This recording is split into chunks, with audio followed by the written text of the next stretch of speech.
ambushed by reporters, and you said something, I think it's quite big. You just said President Marcos Jr. has ordered the temporary suspension of the release of the funds, and you said you had a source in Malacanang who told you. Can you expound on this? Even before the SONA, Ms. Karen, even before elections, na pinahold na ni PBBM lahat ng flood control projects, yung kaya nga may tawag sila yan, naka-FLR. If you hear FLR, it's a term like for later release. Pero karamihan dyan, by the billions, hindi pa pinapayagan ni Presidente kasi may nakita siya, there is a problem. Nag-umpisa yan, Miss Karen, nung matapos siya mabatikos nung last SONA na flood control. Tapos sabi niya, malapit na matapos, remember? Malapit na, natapos na 500, binaha tayo.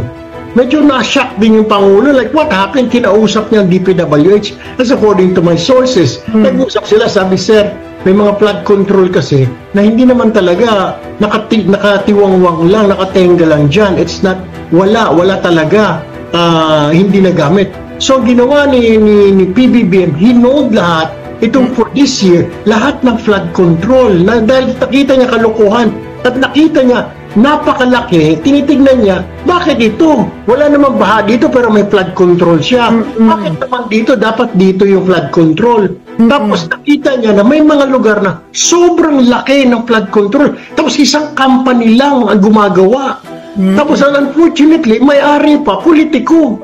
So nagdududa na sabi ni BBM, parang 1+1 lang naman yun. Kaya nga, pinahold niya. Maraming, sa totoo lang, Ms. Karen, maraming umaray na politiko. Kasi, iba ito gagamitin sana nila pang-kampanya, hinold na Pangulo eh. Wala siyang pakialam na no, in fairness to him, kasi nakita niya something is wrong.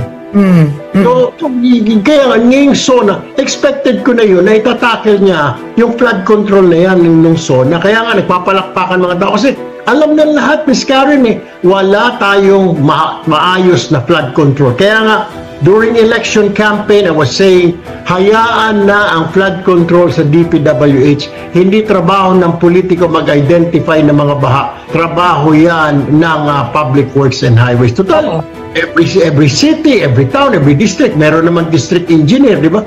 Ano yung mga, anong trabaho ng mga yan? Magpalaki na.